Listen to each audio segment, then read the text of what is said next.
My initial thoughts when I read the script was, as a fan and an audience member, I think people are going to be really, really excited. And then also just as an actor, it felt really thrilling and very creatively fulfilling. The story captures loyalty and family and almost a sense of strength that almost doesn't feel human sometimes. Like, it's this storyline and the challenges that particularly Tara and Sam go through demand a unhuman amount of strength and dedication and love with each other.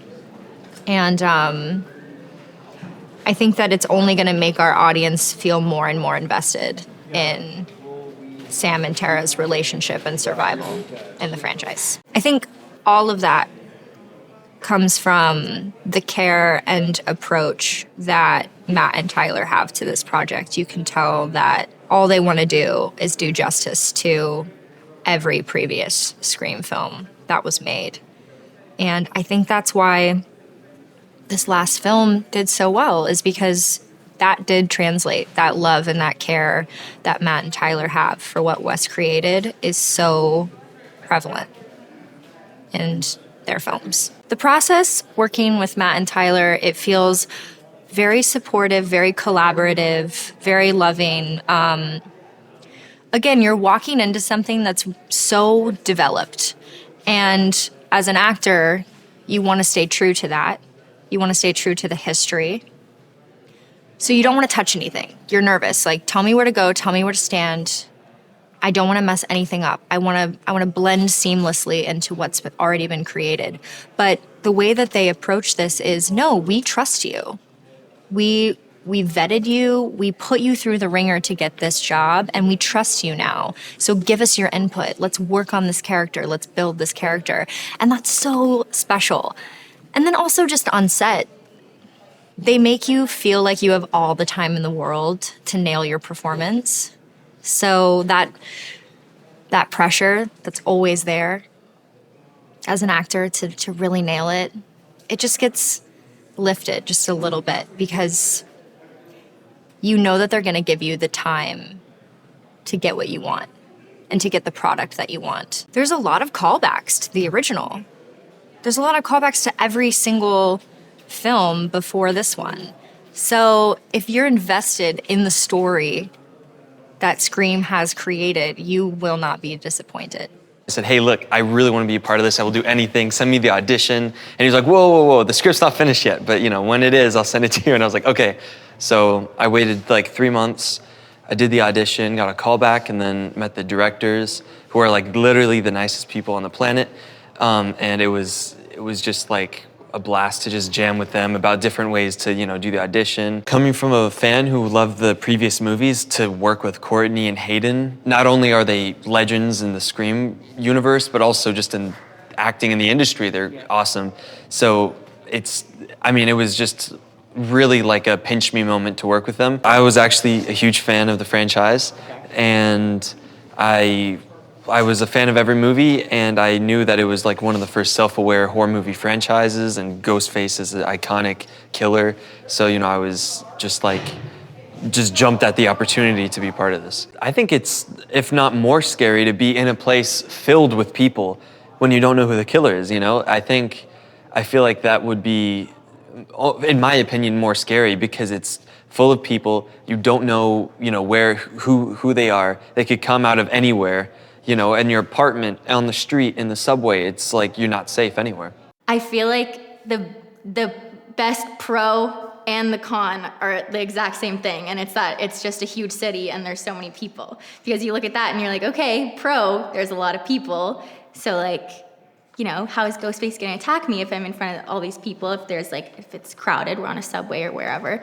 But then also, that's the biggest con as well. So that was another one where all of us were together, which is just my favorite thing, because first of all, the cast is incredible. We're all so very close. And so that was fun. And also just hearing it from Mindy, who is related to Randy, who is literally starts the whole rules of a franchise. It was just, and Jasmine killed it. There was like a 4-page monologue that this queen did, and she did it every single time. And we were all just like chilling, having a great, nice day, and she was like, doing all the work for us. So it was great. They are two of the most incredible people I've ever met. Oh my gosh, they're so great. They're so supportive. They are just incredible people, let alone directors. And I've never worked with 2 directors before, and I wasn't really sure how it was gonna go. And they work so well together. They are the kindest humans I've ever met, and I cannot imagine doing this with anybody else. There's a whole new generation of fans and people that are gonna be watching this. It's new, it's light until, all of the deaths. But I think it's nice to see, especially with the legacy characters and all of the new characters, it's gonna be fun to introduce this franchise, this iconic franchise, to a whole new generation of people. I mean, what's not to dig about a horror movie, You gotta shoot a couple of these in your lifetime. Running around, running through subway stations, running away from killers and getting to fight and getting to throw hands. And no, what attracted me about this, I didn't even read the script before I auditioned for this. I don't think any of us were allowed to. They were all secretive about it. But no, you knew the franchise and you knew what you were jumping into. Come on, man, it's exactly it. Like, for me, I have so much pride in shooting in New York. The fact that we're repping New York City, we're shooting in the subway. Like, I just love the idea of Ghostface running through New York, Like, oh, boy, that'd be scary as hell, that man running around. New York City is a perfect scenario, it's a perfect setting for Scream 6. It's like all those crevices, all those nooks and crannies, all those dark spots in the city. Danny's new to the group. I won't even say he's in the group yet, There's a lot of skepticism about who this guy is next door. I would even say that maybe Sam doesn't even know if she can truly trust him at this point. The days we were shooting all that ladder stuff was really fun. That's a fun exercise for any actor, to ramp right up into it, to get there. And that's what that was. 5 days in a row for all of us was at 110 every day, giving it all. And that was really fun, You're creating with your peers, with your friends, and you're trying to do something that you're proud of, and something like that, you're giving it all. You could see it in everybody's faces. We were all like, that was dope, though. That was dope. The starting point for each of these characters, and all the returning actors, Melissa and Jenna and Mason and Jasmine, are incredible in terms of that. And they have a whole movie's worth of character that they build on in this one. So it's amazing to be a part of that. The directors, Matt and Tyler, really brought, why that works so well is because they brought even more truth of character to the roles. Well, I'll add to that in the way that these directors are bringing more,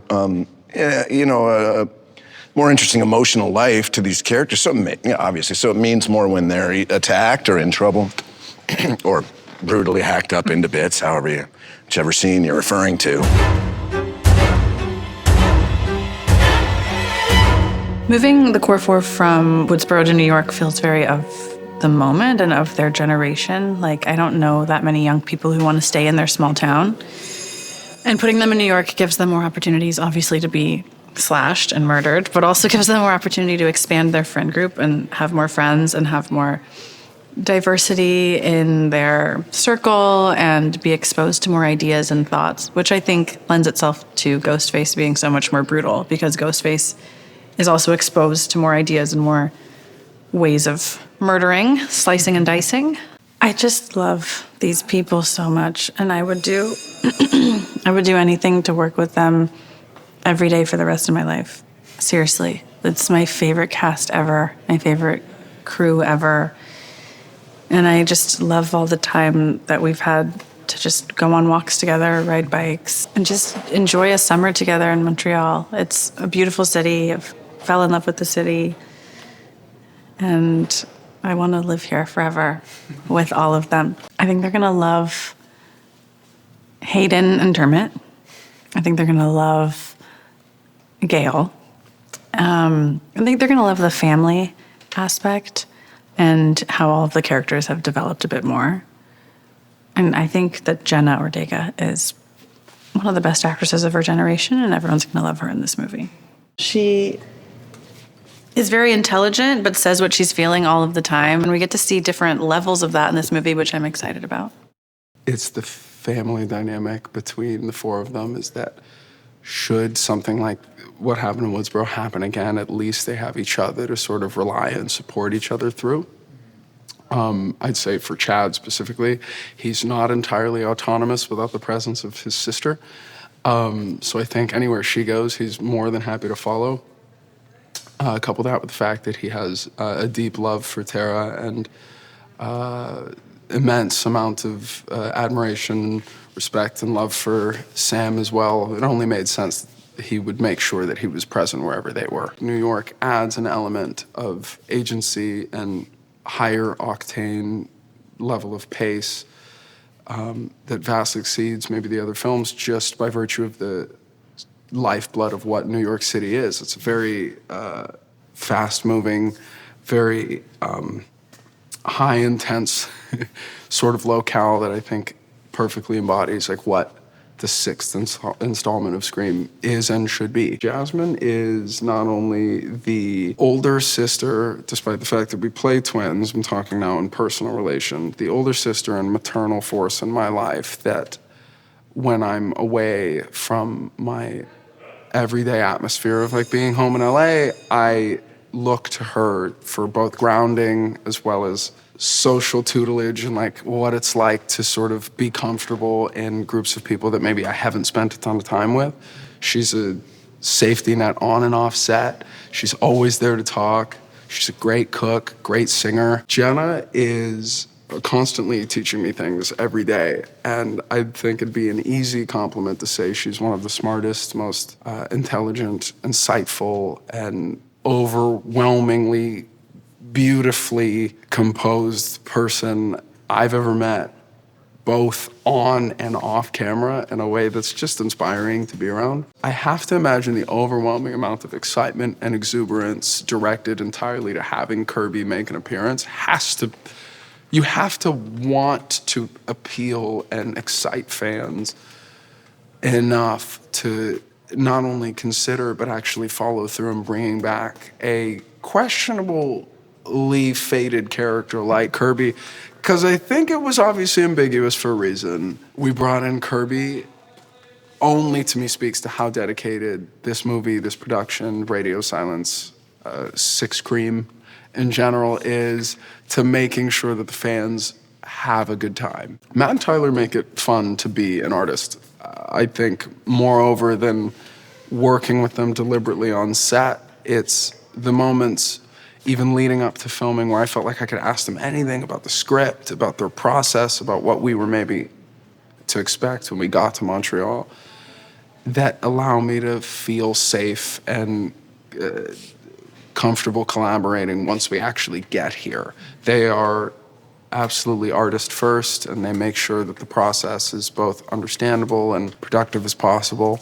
I could speak highly about them for hours, but whatever instruction they give you on set or whatever direction that they have for you, it's always moving the needle forward.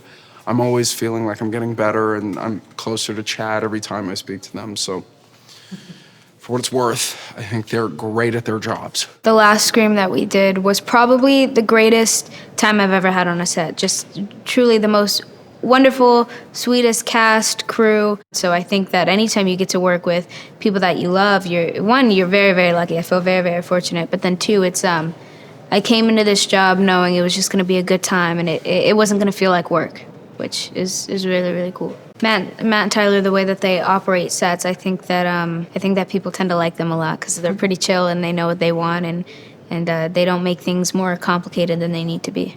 What I think is really wonderful about the relationship between Tara and Sam in Scream 5 is, well, I view Tara as a very empathetic person.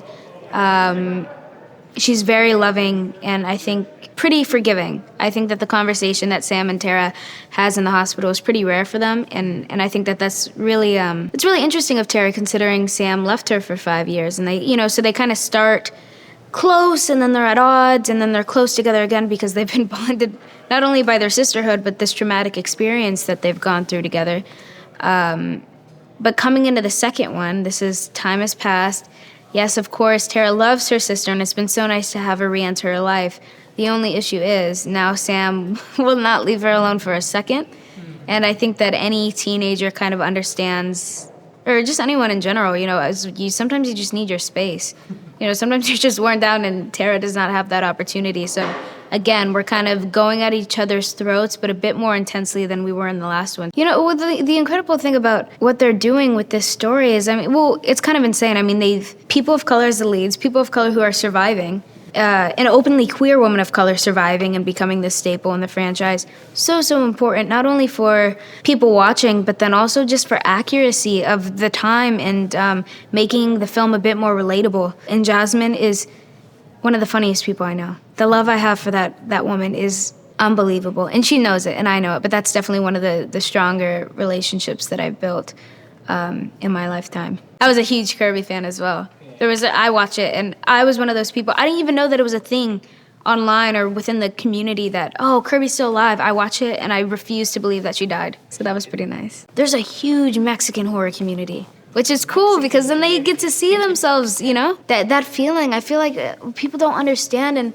guys here are so cool. They took a chance, and I feel really, really lucky, and it also was very, very smart of them. Well, I'm a New Yorker, so I loved that part. But it also brings, it's one thing to be in a small town, which has its own sense of creepiness and, nowhere to run, nowhere to hide. But then when you're in a big city, there's a completely different version of there's nowhere to run, there's nowhere to hide. It could be anybody. The killer could be anybody. It could be you, it could be the person you're standing next to, and it brings, about the opportunity for shock, surprise. You just really don't know what you're gonna see. I've never been directed by two directors, but their transition between the two of them is so smooth. They know how to work together so well, and they've just brought us along for the ride. Oh my gosh. I've always been a fan of Dermot. And I just knew, I had no expectations. I just knew that no matter what it was, I was gonna walk in a fan, I'm gonna walk out a fan. But he had me laughing so hard on the first day that I went outside during one of the breaks and somebody wanted to take a picture and I tried to smile and my cheeks were shaking. They were so exercised. I haven't smiled that much in so long, but Dermot is such a multifaceted actor, human being, and he brings all of that to this character. Courtney's just so talented and funny and fun. She brings all of those elements to the character, so I can only imagine. She puts her whole self into it, so I'm sure it's gonna be badass. Oh my God, it's been so fun to be back. It's been chaotic because of COVID, but other than that, it's been a blast, and it's felt, just everything feels bigger. It feels like a bigger movie in every sense. And it's cool to be back with the family. She's such a cool character. I was given such a gift coming into this franchise in that way, It's always a gift to be able to join something that you grew up watching. I was a fan of Scream, and I grew up watching the movies and admiring these actors, and then being able to step in and act alongside them is surreal, but then also having a little part of this story and coming in with a character that is related to one of the OGs is insane. It's incredible. And she's also, I would say, not the typical final girl, And so I enjoy that. I enjoy that darkness, and I enjoy getting to play such a complex character that divides people. You know, some people are like really into her and some people are like unsure because they don't know what's gonna happen with her. They don't know if they like her. They don't know if she's gonna turn. Like, it's all of these things that I personally enjoy. I was given a lot of the material, you know, in the script. Sam is written so well, and she has a whole backstory because there's 25 years of movies that she can draw from and of history of the fandom and how this franchise has grown that belongs to her, that is in her in some way because her father was the origins of it all. So in a way that gives her a lot of weight, that gives her a lot of like a heavy burden to carry, which already makes her different, like from the start. Most final girls are quote unquote good girls, and Sam is not. Ghostface always finds a way. In New York, in the chaotic and like bustling city of New York, danger is around every corner. And so I think it makes it that much more suspenseful because everywhere that they go, at every corner, and in the subway, on the streets, in parks, wherever they are, there's a lot of people. And like anyone can be Ghostface. That's what keeps people coming back to this franchise, that it's always someone different. So it just the city feels more dangerous, I think. Oh my God, she's so great. Hayden is just incredible, and it's really mind-blowing to watch her like turn back into Kirby, and knowing her personally, how she's so different. She's just so good, and it was so fun to have her around and for her to tell us stories of her experience shooting the fourth one, and her being so excited to come back, and such a sweetheart, and you know.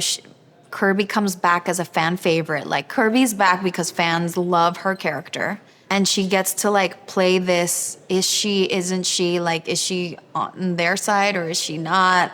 And all these, like, moments of doubt. And I think fans are gonna really love that journey of hers. Yeah, Matt and Tyler and Chad and William and Jamie and everyone, the creative team is just so good at picking people. I don't know how they do it over Zoom, but they just have this like instinct to pick like the best people for a project. And it's the best people, yes, because they're like talented and they can act the hell out of a role, but also just like great people to like hang out with. It's so interesting because we end the last movie, you know, very close. Like, I'm gonna hold your hand all the way there, and for that, Sam takes that to mean like, I'm gonna hold your hand for life. Like, I left you before, but now I'm not leaving you ever again.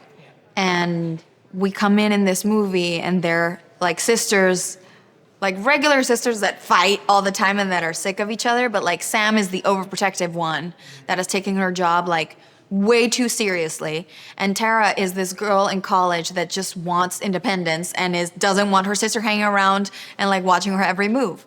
So there's more friction, and Tara also has her little like journey of being in denial and not wanting to deal with that, and choosing to like just move on with her life and not even think about what happened ever again. And Sam is trying to get her to deal with it so that they can heal together, and by the end, they're on the same page. They're like, we have to deal with this. We're gonna do this together, and we're gonna move forward. It's so funny because Matt and Tyler are not like removed like sometimes directors are. They're like fully part of the group. We hang out all the time. I don't know if it's because it's two of them that they feel like more organized and we can like actually hang out and go out and have dinner. But they're also just like the coolest people, and I think they cherish the time that we have together and that we spend together. And they're friends. You know, it just feels like we're making a movie with friends. Hi, I'm Courtney Cox, and I play Gail Weathers in the Scream franchise, all 6 of them. I loved it from the second I read it. First of all, I was just so happy that I survived Scream 5. The writers are incredible, and it's so scary, and I was so excited that Gail Weathers was back in it. She's evolved so much since the very beginning. Gail was very aggressive and only out for herself, and then you see a softer side of her around Scream 3, and then This particular one, I think she got a bit of her edge back, which was nice. She is relentless. She won't stop, even if she promises she will. Sam and Tara have moved to New York, and that's where Gail has a morning show. And she hears about Ghostface because of the news, and she had written a book and she wasn't supposed to. She promised she wouldn't, and she gets back involved in their lives. She becomes a part of the group, and she becomes a target for Ghostface. New York is a perfect place to have this movie set. Ghostface can hide amongst so many people, and yet he can see you. He's always there to see you, but you don't necessarily know where he is. And especially set around this time of, the Halloween time of year where people are in costumes. It's just genius. I think it's added so much horror to it just by the location. These films to me are so frightening and gory in a good way.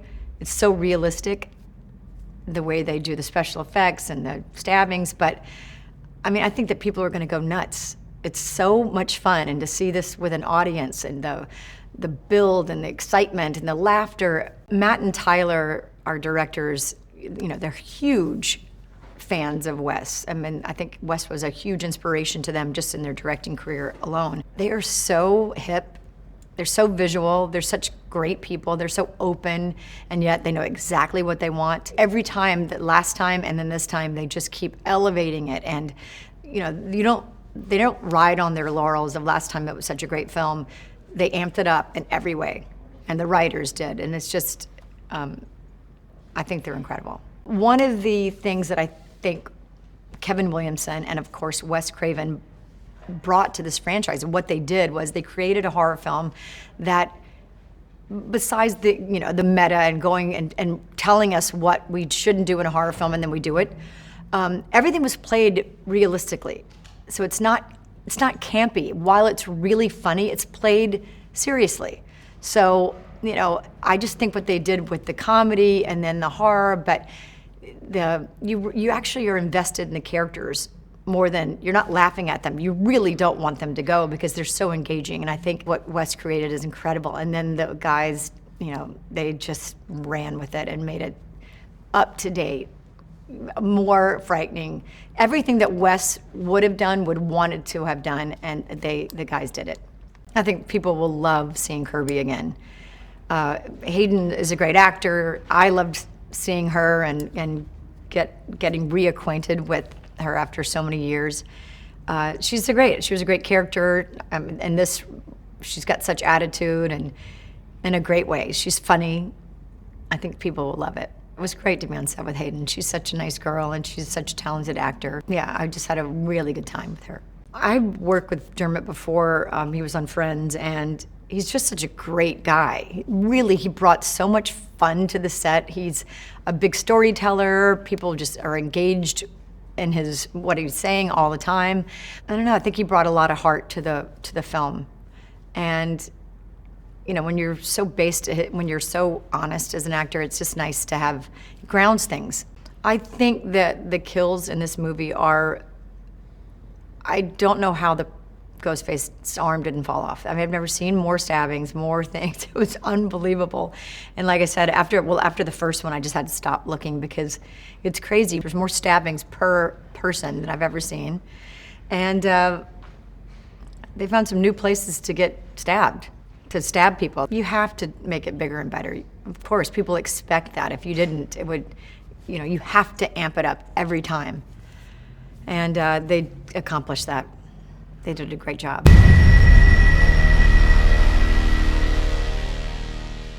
This is not your normal Scream. Ghostface is going to be the pinnacle of sort of how crazy you can get, but without changing the core DNA of Scream, which is the fun. So the only way to do that, I think, from our perspective, was to go more action so that the horror and the scares were still there, and we didn't change the fun of it. And if you approach it from an action standpoint, I think the city just lends itself to that kind of energy. So we just took advantage of it. One of the great things about this movie is that you're never taking your foot off the gas on this movie. And this movie, and I think, you start to see it in some of the materials that are out there right now, it is a full ride, but you still have the DNA of what a Scream movie is. just bigger and different. And it's, from the production side to the shooting side, they captured that so well in this one. Each of them are remarkably special in their own way. All for the base level that you just have to understand is the raw, pure talent. They're each unbelievably talented craftsmen and women in acting. But from there is a personality that we look back and go, wow, did we get lucky? That we all just like each other. It comes off on screen that they all like each other. So the idea that they are the core four now, I think, was in the DNA of how much time we spent together on the first one. It was so much fun to bring Kirby back. The fans are going to be so excited how we use her and how she integrates into this storyline.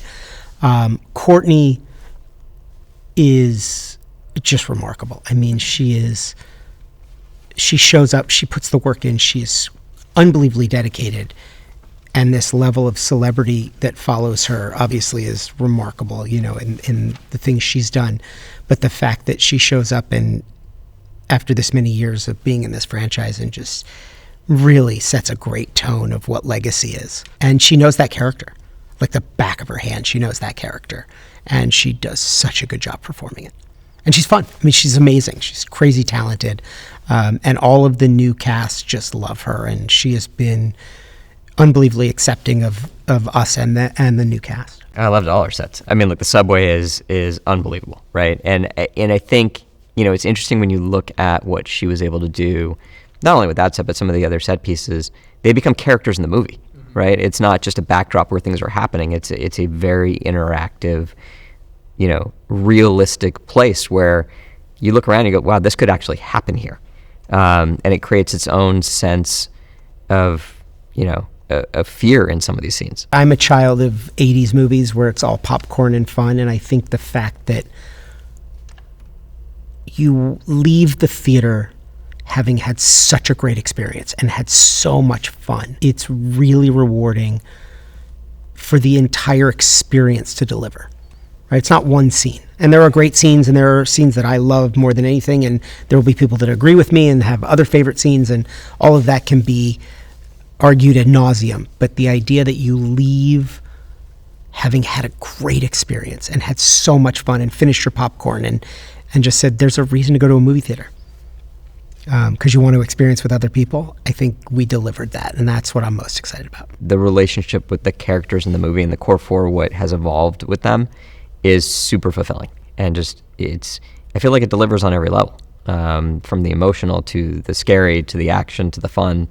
And we're very fortunate that we've been given this opportunity to do it. And every time I watch it, I feel like I'm watching it for the first time, which is really unique, I think, in a movie. The one analogy we always use, that if Scream 5 was the greatest hits, this one is the punk rock B-side of the Scream franchise. And I think we did that, and we brought some action to it and really ramped up the intensity of what's going on within the movie. And I think that's going to make the movie more fun, make the city more prevalent, make you feel like you're in a different place and watching a different Scream, but still getting a genuine Scream movie. One of the things that was so interesting to us is that we all got really excited about New York.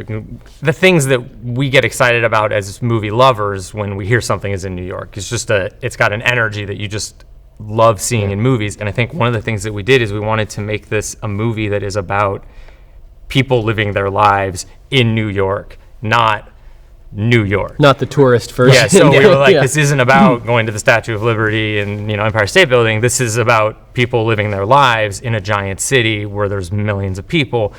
And how does that energy affect it, especially in contrast to a small, sleepy suburb like Woodsboro? So I think for us, it was really the excitement of how do we take the energy that we get when we read the script, the energy that we want to put into this movie, and the energy you get just from New York, period, and instill that all into one exciting story. I think there's just a relentlessness and a kind of rawness and a sort of up all night thing, that we always gravitate towards. We love survive the night movies. We love movies that just kind of start, go, go, go, and then when it's over, you kind of exhale and take a deep breath. And that was something that us, Guy, Jamie, William, Paul, we all wanted to go into this with. There's no off ramps. There's no slowdowns. It's really. It's just it's I hate calling movies a ride, but it's a ride. It's you get on and hopefully you really love the characters, and that's what kind of pushes you through it. But I will say the set pieces in this one are the most fun we've had doing set pieces. Like, this was a new level for us. I think that this movie finds the 4 survivors. It takes place shortly after the events of Scream 5, and it finds all of them, I think, struggling to deal with, and in their own unique ways, the events of the last movie. And we loved the idea that this story was set right on the heels of the previous one, so that we could really explore how each of these characters is navigating or not navigating, refusing to navigate the experience that they had in the past. And it finds them all in a big city, hopefully, surrounded by an energy that will help them move on and deal with all they have to deal with. And of course, Ghostface enters the picture. They realize that, even in a city of millions, they can't run and hide from this thing that's coming for them. Going from Woodsboro to New York, sometimes, even though Woodsboro is this sleepy, idyllic town where you could be isolated and alone in the woods, or on the outskirts of town even, New York, sometimes when you're new to a city like that, you feel alone, even though you're surrounded by millions of people. There are monsters all around you. And I think the Halloween theme that we added to this movie was also inherent of that and super fun. We were able to play with these iconic villains and monsters and have them surround our heroes in just everyday mundane circumstances. Just as a way to show that you could be surrounded by monsters, and obviously, not everyone who moves to a city has a masked, knife-wielding killer chasing them, but sometimes it could feel like that. It is intimidating, it is big, and it is scary to a certain extent. And I think each of our characters deal with it in their own very specific ways. I gotta say the subway, for me, I feel like the subway, because I think we're all kind of scared when we're alone or, isolated, but I think we tend to feel some sort of safety in public, even though that obviously shifts with the times. But I think making that scary it's genuinely terrifying, the idea of being able to be surrounded by people and still not safe, which I think, unfortunately resonates. And there's just something there that I think that this movie kind of gets into a little bit that's it's a very contemporary fear in a lot of ways. In this one, the core 4 was that kind of ingredient for us, where it was cool, this really gets to be about these characters, their relationship, how they're dealing with the past, how they're working together to get through this current ordeal. And, just to say it, the actors who play the core 4 have become really close friends of ours. And so watching that relationship between them and all of us together kind of evolve over the course of both movies is something just really special that I don't think we were expecting, and that I think you feel when you're watching the movie. We're just so excited for it to be released, honestly. I think that we have a feeling and energy around this one. I think some of it is just the pace that it's all happened in. It's very fast. But I think we really love and are so proud of how it turned out and the work that everybody has done. It feels like it's something really special at work in it. We can't wait to share it with everybody. Scream. It's for you. Only in theaters March 10th. Tickets on sale now.